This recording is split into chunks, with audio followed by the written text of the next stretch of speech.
우리가 2019년 8월 23일 바로 이 자리에서 미디어치 주최로 제 1차 한국 대만 국교정상화 행사를 열었었는데, 그거 벌써 이제 이 4회째입니다.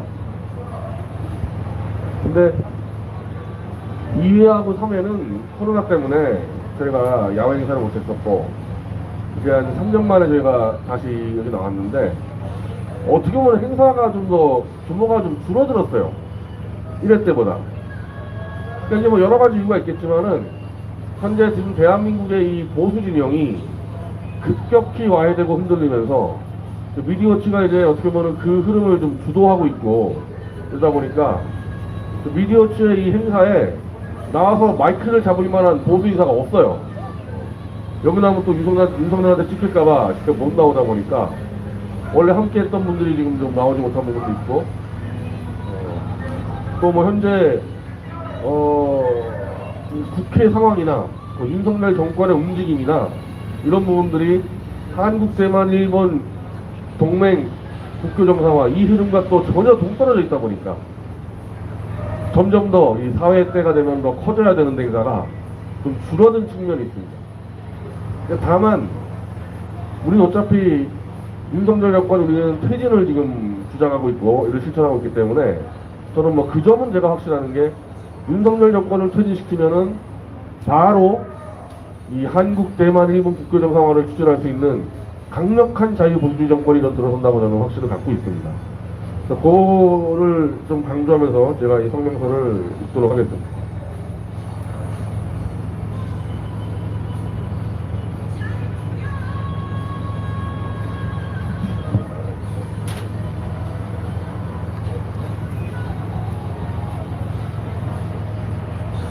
자, 2019년 8월 23일 저는 광화문 주한 대만 대표부 앞에서 제1차 한국 대만 국교 정상화 선언문을 낭독했습니다.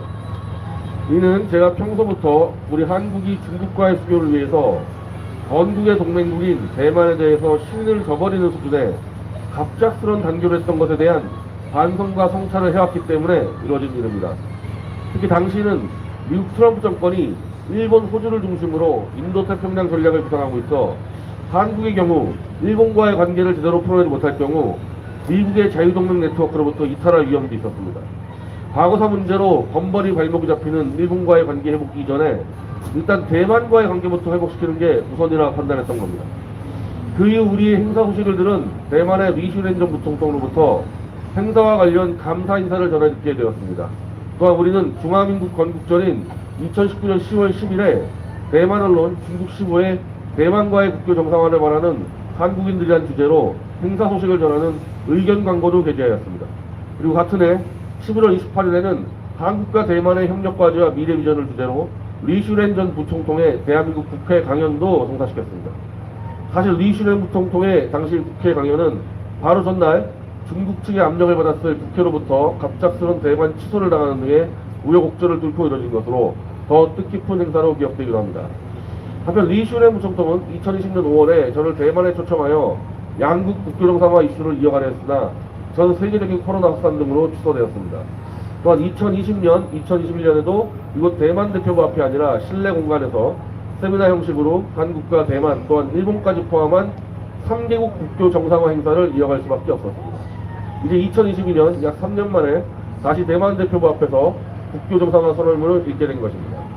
대한민국은 그새 문재인 정권에서 윤석열 정권으로 교체가 되었습니다. 그러나 한미일 동맹 복원을 기치로 내세운 윤석열 대통령은 대만을 경유하여 한국을 방문한 낸시 펠로시 하원 의장을 중국의 눈치를 보느라 만나지도 못하는 사태가 벌어졌습니다. 실제 미디어치는 애초에 윤석열 대통령에 대해서 박근혜 정권을 조작 수사로 탄핵시킨 주범, 가짜 보수로 인식, 하루빨리 퇴진시켜야 한다고 주장해 오기도 했습니다. 최근 대한민국에서는 가짜 보수 윤석열 정권 퇴진을 위해 진짜 보수 우파와 진보 좌파가 연대하는 흐름이 강해지고 있습니다.